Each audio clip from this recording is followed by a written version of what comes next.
मित्र परिवार याच्यामध्ये माझे सगळे ज्युनियर समजतो आजच्या तारखेमध्ये.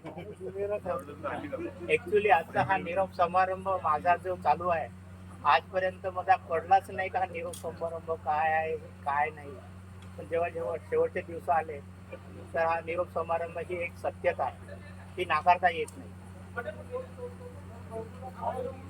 निरोप समारंभ म्हणजे एक अत्यंत एक अशी वाट आहे की ती संपत आहे, परंतु या वाटेमध्ये एक नवीन पुन्हा एक वाट सुरू होते. ती पण एक क्रिटिकल आहे, त्यांना पण आपल्याला सामना करायचा आहे. आणि मी जिथे जेव्हा इथे सुरुवातीला आलेलो आहे आणि मीच काय माझे जे उपस्थित सगळे मित्र परिवार त्यांनी सुद्धा त्या गॉडला आठवण करायला पाहिजे. कोणताही प्रोग्राम माझ्या व्यतिरिक्त कोणाचा बी इथे सेटअप होईल तरी त्या गॉडला एक आठवण करा. तो गॉड म्हणजे मी प्रमोदला विचारतो तो गॉड कोण आहे. टाळ्या वाजवा. त्याच्यासाठी मी 2 लाईनी लिहिलेल्या आहेत. प्रभु का शुक्रिया नौकरी में लाने के लिए, प्रभु का शुक्रिया नौकरी में लाने के लिए, दोस्तों का शुक्रिया आसान बनाने के लिए, दोस्तों का शुक्रिया आसान बनाने के लिए। कर्जदार रहेंगे हम 7 जन्मों तक आपके, कर्जदार रहेंगे हम 7 जन्मों तक आपके, शुक्रिया है मुश्किलों में साथ निभाने के लिए, शुक्रिया है मुश्किलों में साथ निभाने के लिए। दोस्तों मी जेव्हा इथे आलो एक ऑपरेटिव्ह म्हणून आणि जेव्हा आपल्या इथे कार्यरत मेकॅनिकल सेक्शनला मी चालू केलं आहे, जेव्हा थोडासा फास्ट मध्ये जातो मी आणि फास्टमध्ये जाताना मी थोडेसे बरेच लोक आहेत त्यांना इंट्रोडक्शन माहीत नाही माझ्याबद्दल, ते मी सांगतो. जेव्हा मी इथे अप्रेंटिस केली, जेव्हा मला अप्रेंटिस 2 वर्षाची होती, मला 13 महिने झाले होते, तेव्हा मला या माणिकडमध्ये सिन्सस मिळाले की तू इथे तुला घेणार आहे. तर ठीक आहे म्हटलं घेणार आहेत, पण मला काही कंडिशन त्याच वेळेस त्या दिल्या होत्या.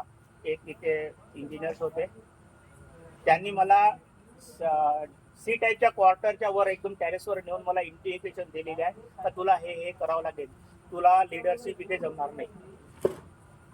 सर्वात पहिले श्रीमान अलकान साहेब होते, त्यांनी सांगितलं तुझ्याबद्दल इथे चर्चा चालू आहे. 13 महिने असताना 13 महिने त्यासाठी मला 15 दिवस होते. इथे सेफ्टी वीकचा ड्रामा होता, त्या सेफ्टी वीकच्या ड्रामामध्ये मी डायरेक्शन म्हणून काम करतो, डायरेक्टर म्हणून काम करत होतो. बक्षीसाचा ड्रामा होता.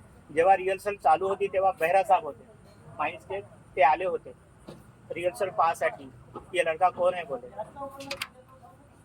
तेव्हा त्यांनी सांगितलं का नाही नया अप्रेंटिस है उसको जानकारी है, ये जानता है सब. मला इथे जे ज्युनियर्स आहेत माझे, मी त्यांना हेच सांगायचं आहे, कोणतेही कार्य करा, तुम्ही स्वीपरचं काम करा, ऑपरेटिव्हचं काम करा, लेबरचं काम करा, पण आपल्यामध्ये एक मास्टर बना तुम्ही. त्याची नुकसान कधी नाही, तुम्हाला फायदाच होईल. मला हमको क्या मिळता है यार असं उद्देश नका ठेवू. मला हेच सांगायचं आहे, फळ मिळो नको मिळो, आपलं करणी आपल्याला जे गुण आहेत ते दाखवा, करायचा प्रयत्न करा, त्याचा रिझल्ट तुम्हाला चांगला मिळेल.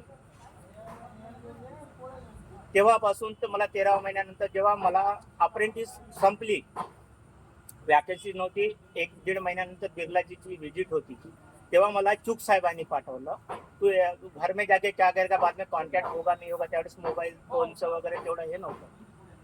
तरी मला SRBS सॉरी मुमल माइन्स मध्ये पाठवलं.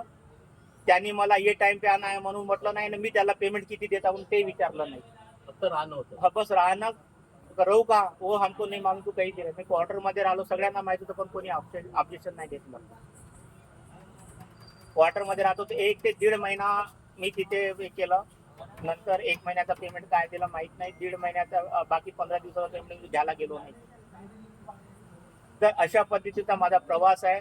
आणि जेव्हा वॅकन्सीज निघाली, 5 वाजता हाटेकरजींना रिझाईन दिली, दुसऱ्या दिवशी 8 वाजता चुपचाप कार घेऊन ऑफिसला आले मोमल माइन्सच्या. बेटा चल बोले तेरा हो गया, कागदपत्र तू नंतर देशील, पहिले ड्युटी या. त्यांनी केलं, म्हणून त्याला आम्ही गॉडफादर म्हणतो. आणि सर्वांसाठीच सर्वांसाठी तो गॉडफादर आहे.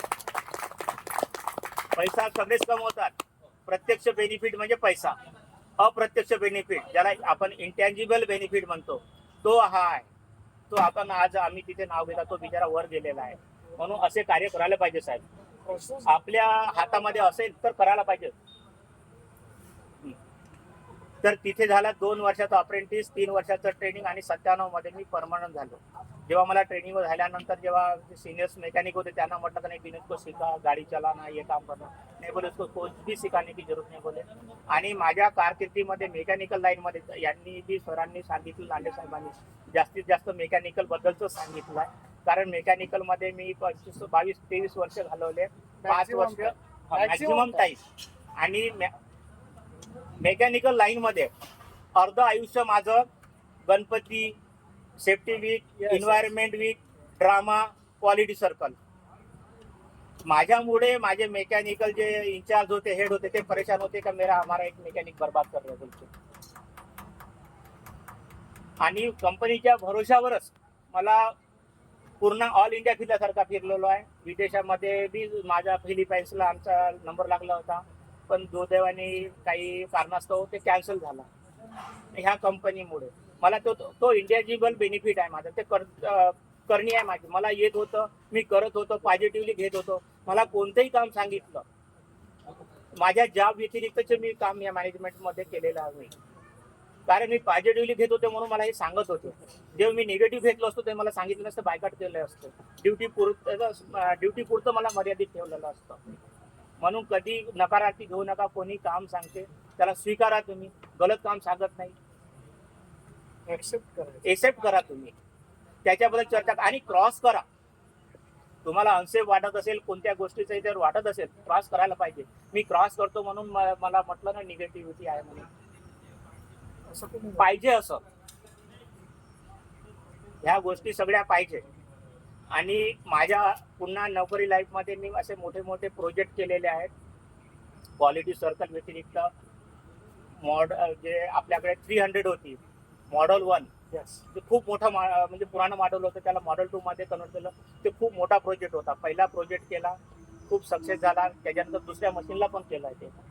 आणि मला त्यावेळेस विनोद तेरे को क्या चाहिए, कौन सा लेबर चाहिए, तो सबसे पहले मैंने डिमांड किया मेरे को वेल्डर चाहिए, तो ठेकेदारी का चाहिए, परमानेंट लेबर नहीं, वेल्डर नहीं चाहिए.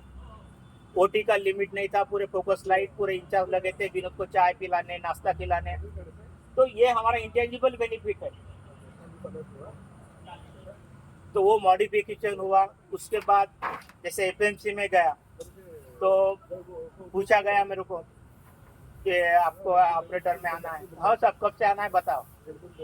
Positively low. होता नहीं होता ये मत, हाँ बोलो ना. नहीं होता तो उनको भी दिख जाता ना, क्या प्रॉब्लम है वो. हाँ बोलो. शुरू में एक मैकेनिकल लाइन से ऑपरेटिंग में आना बहुत तकलीफ है.